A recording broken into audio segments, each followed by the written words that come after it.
What's going on, everybody? Mortem here, and today I'm bringing you my personal most anticipated games. Now, this is going to cover a wide variety of genres, and it's kind of basically everything that has been announced that we know is in development that I am looking forward to. That said, I did specifically try to not include games that were in early access. There is one title on this list that is in early access, and that is because I felt people might be a little unaware of it, but also, mostly because I don't feel like people need to know I'm looking forward to BG3, as that's pretty self-apparent at this point if you follow my channel at all, so I didn't feel the need to list it here. Now, that said, more games might be announced or come out of the blue like they sometimes do. That might also be super fun, but these are titles that are, again, announced, not in early access. And last but not least, these are in no particular order except probably the last one I mentioned. So first up on the list, we have Avowed. I'm very interested in Avowed because I played both of the Pillars of Eternity games and covered them quite a bit, actually, so I'm looking forward to seeing what they do with Avowed and the genre shift that is going to come with it.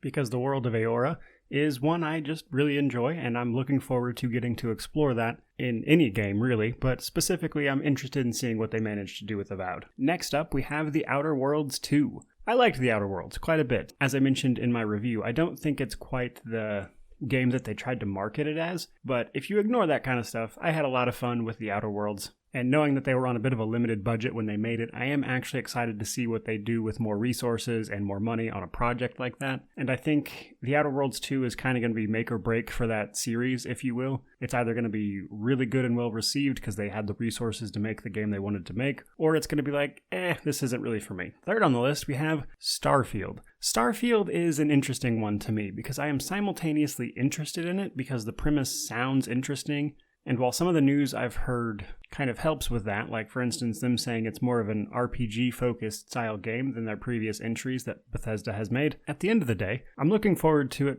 primarily because of who's making it, because the game itself, I don't have any expectations for it because it's, the first entry in its series. So until it actually arrives and I have it in my hands, I can't say for sure, but I'm definitely going to be playing it. Next up, we have Stalker II. So I dabbled with the earlier Stalker games. I don't have an extensive knowledge of them, I haven't covered them on the channel, but they are games that I find interesting. I am a big fan of that kind of post-apocalyptic meets kind of supernatural type stuff that Stalker kind of occupies. And I like what I've seen of the original games. And the second one, which comes out in I believe it's this coming April, is looking good. It's shaping up, or at least looks to be shaping up, to be a very interesting successor to those original games. So one of those things that I'm just kind of looking forward to that's a bit out of my normal genre types. I tend to stick to RPGs and CRPGs especially, so Stalker 2 is just kind of a refreshing something different that I like to do every once in a while.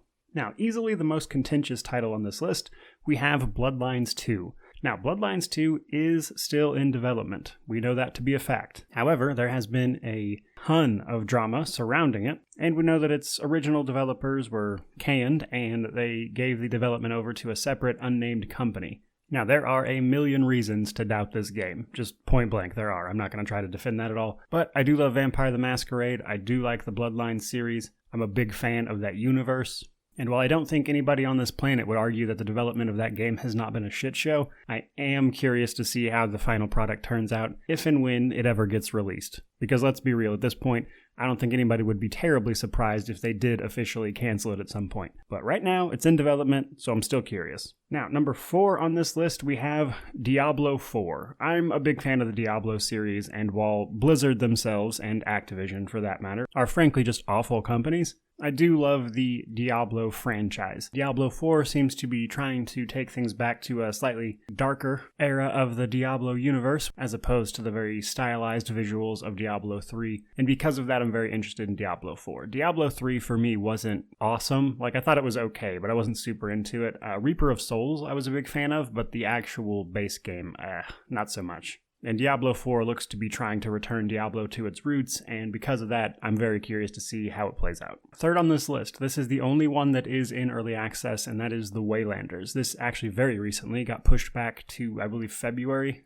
of this next coming year. It was actually originally supposed to be releasing this November, but I mentioned this one because this is a game that I have covered a little bit here and there, but it's very much so inspired by older RPGs. I see a lot of inspiration from Dragon Age Origins in here, and it looks to be a very heavy on the RPG side of things RPG. And if you like older style RPGs, for instance, Dragon Age Origins, then I think this one is worth checking out. I mean, honestly, the art style is definitely not going to be for everybody, but if it looks interesting to you, maybe give it a look. I'm personally excited for it, and I do plan on covering it once it actually launches in full. And then second of the non-specific games here, we have Dark Envoy. Dark Envoy is a CRPG that is set to release next year sometime. It was originally meant to be released this year, but it got quietly pushed back to 2022. And Dark Envoy looks interesting to me because, for starters, I'm very much so into CRPGs, but this one especially because it blends magic and technology, which I'm personally a sucker for. I'm a big fan of like modern era type stuff that also incorporates magic. And in this particular universe, technology is basically run by mana, so to speak. And I'm always a sucker for that kind of thing, like I mentioned. And from what I've seen of Dark Envoy, it looks promising. That brings me to the one game that I am ranking slightly above the others in terms of my anticipation, and that is Dragon Age 4. So here's the thing. I love Dragon Age lore. It is an incredibly well done universe. I especially find the stuff involving all of the mages incredibly interesting. The stuff around the Blight is really cool. But that said, each and every single one of the 3 Dragon Ages currently available to play, 1, 2, and Inquisition, every single one of those games has major flaws. Now you'll hear people, probably in the comment section of this video, arguing about which one is the best or which one is their favorite, and that's fine. But I think most people would agree that each and every one of those games has major flaws. I reviewed most of them. I'm actually reviewing 2 right now. So while I do enjoy them, they have their major flaws. And mostly what I'm looking for with Dragon Age 4 is just to see what they do. Because just once in this series, I want to see them absolutely nail it. And given all the lead up to Dragon Age 4 with the Trespasser DLC and of course the plot lines from Dragon Age Inquisition, it just has the potential to be such an amazing game, and I really hope they hit it out of the park. Now, these days, me personally, I'm always kind of skeptical of basically any and every release, because how games are marketed versus the product you get is quite often not the same thing. And while I don't really subscribe to the hype train for any particular game,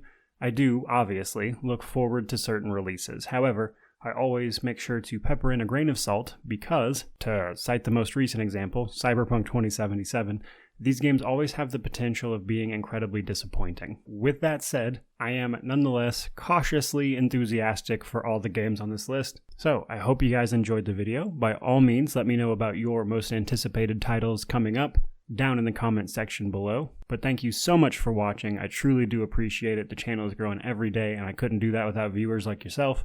So may you wander in wisdom and have an amazing day.